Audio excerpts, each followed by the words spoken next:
Sa bawat sulok ng ating bansa, mula sa pinakamaliit na barangay hanggang sa mga malalaking syudad, may isang grupo ng mga dayuhan na tahimik ngunit matagumpay na nagpapatakbo ng ekonomiya.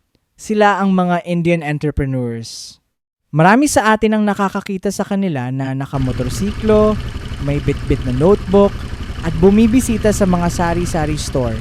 Pero alam mo ba, nasa likod ng simpleng imaheng ito ay isang napakalalim at matalinong sistema ng pag-i-invest? Hindi lang ito tungkol sa pagpapautang. Ito ay tungkol sa isang kulturang binuo ng disiplina, community capital, at isang pananaw na umaabot ng ilang dekada. Sa video na ito, hihimayin natin ang 5 pangunahing paraan kung paano nag-i-invest ang mga Indian sa Pilipinas at kung anong mga aral ang pwede nating makuha mula sa kanila. Number 1, ang sining ng micro-lending. Simulan natin sa pinaka-kontrobersyal ngunit pinaka-epektibong paraan, ang micro-lending. Sa kalsada, kilala ito sa tawag na 5-6. Pero kung titingnan mo ito bilang isang financial analyst, ito ay isang sining ng risk management.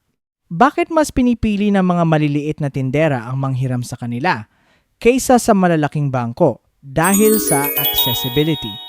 Ang mga Indian investors ay nagbibigay ng serbisyo kung saan ang bangko ay nabibigo. Walang collateral, walang sandamakmak na dokumento, at ang pera ay abot kamay agad. Ang kanilang sikreto ay ang high-frequency cash flow. Sa halip na maghintay ng 1 buwan para sa tubo, araw-araw ang pasok ng kanilang koleksyon. Ang barya-baryang koleksyon na ito ay mabilis nilang naipapaikot muli sa iba pang mga kliyente, kaya ang kanilang puhunan ay hindi kailanman natutulog. Number 2, dominasyon sa wholesale at trading. Pero hindi lang sila nakatali sa pagpapautang. Ang malaking bahagi ng kanilang yaman ay nagmumula sa wholesale trading. Napansin mo ba ang mga tindahan ng tela sa Divisoria o mga murang electronics sa mga mall? Marami sa mga ito ay pagmamay-ari o supply ng mga Indian traders. Ang kanilang estratehiya rito ay ang tinatawag na economy of scale. Hindi sila naghahabol ng malaking tubo sa bawat isang item. Mas gusto nilang kumita ng piso sa bawat item basta't makabenta sila ng 1,000,000 piraso. Bukod dito, eksperto sila sa supply chain management. Marami sa kanila ang may direktang koneksyon sa mga pabrika sa India, China, at Vietnam, kaya naman nakukuha nila ang mga produkto sa pinakamababang halaga na hindi kayang tapatan ng mga lokal na retailers. Number 3, ang paglipat sa real estate. Kapag ang isang Indian investor ay nakaipon na ng sapat na capital mula sa lending at trading, hindi nila ito ginagastos sa luho. Sa halip, inilalagay nila ito sa real estate. Para sa kanila, ang lupa at gusali ang pinakaligtas na vault ng kanilang yaman. Marami silang nabibiling commercial spaces na ginagawa nilang paupahan para sa mga opisina o warehouse. Ang layunin? Passive income. Ang perang kinita nila mula sa dugo at pawis sa kalsada ay pinagtatrabaho nila ngayon sa pamamagitan ng renta.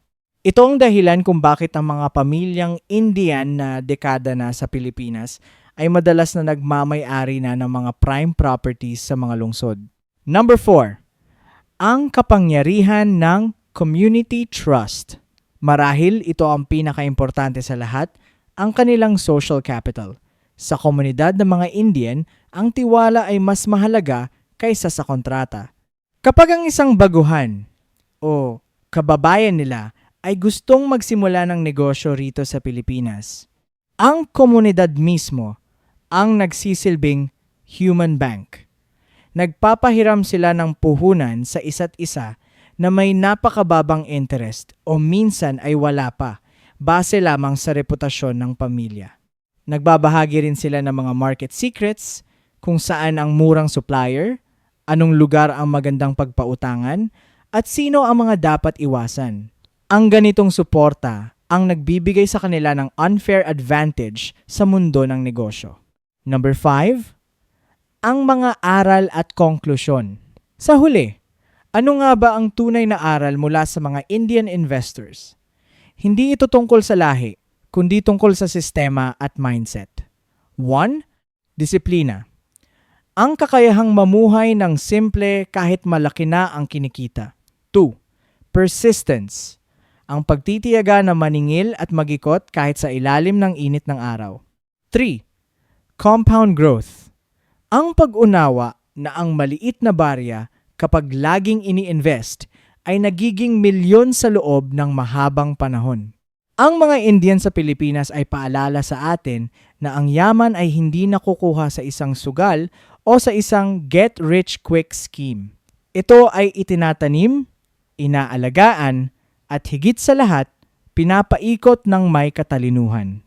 Kung naging inspirasyon sa iyo ang videong ito, huwag kalimutang i-click ang like at i-share ito sa iyong mga kaibigang gustong pasukin ang mundo ng negosyo.